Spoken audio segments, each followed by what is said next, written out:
আসসালামু আলাইকুম। Story by তাসরুস চ্যানেলে শুরু করছি প্রণয়ের অমল কাব্য।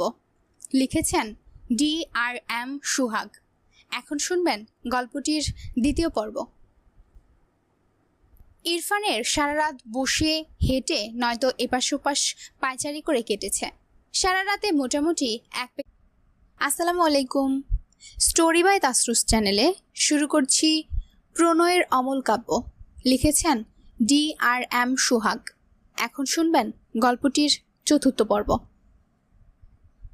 ইরফান গাড়ির দরজা খুলে ড্রাইভিং সিটে বসে, সিটে মাথা এলিয়ে ডান হাতের কোনোই জানালার উপর রেখে মুষ্টিবদ্ধ হাত। আসসালামু আলাইকুম। স্টোরি বাই তাসরুস চ্যানেলে শুরু করছি প্রণয়ের অমল কাব্য।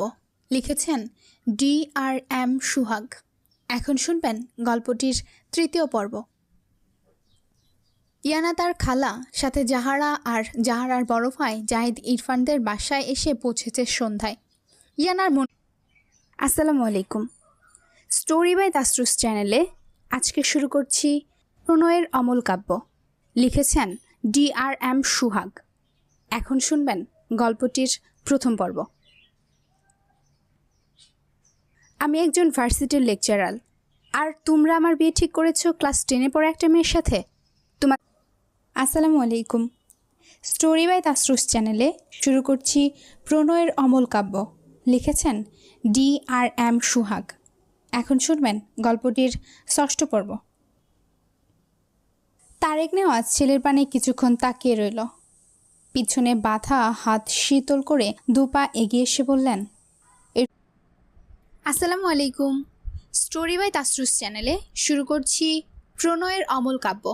লিখেছেন DRM সুহাগ। এখন শুনবেন গল্পটির পঞ্চম পর্ব। মায়েরা কেঁপে ওঠে ইরফানের ভয়েসের টোনে। কি করছে সে? রেগে দুই হাতে ইরফানকে ধাক্কা দিলে ইরফান মায়েরার হাত তার এক। আসসালামু আলাইকুম। স্টোরি বাই তাসরুস চ্যানেলে শুরু করছি প্রণয়ের অমল কাব্য। লিখেছেন DRM সুহাগ। এখন শুনবেন গল্পটির অষ্টম পর্ব। শূদ্র ইরফানের সাথে দাঁড়িয়ে কথা বলছিল ভার্সিটির প্রাঙ্গণে। নিজের খালাতো বোনকে এই ভার্সিটিতে দেখে। আসসালামু আলাইকুম। স্টোরি বাই তাসরুস চ্যানেলে শুরু করছি প্রণয়ের অমল কাব্য। লিখেছেন DRM সুহাগ। এখন শুনবেন গল্পটির নবম পর্ব। ফাইজ এগিয়ে আসে ছাদের দরজার দিকে। এখান থেকেই তো কিসের আওয়াজ হলো? ইয়ানা ভয় মৃদু কাঁপছে, বারবার ঢুক গিলছে।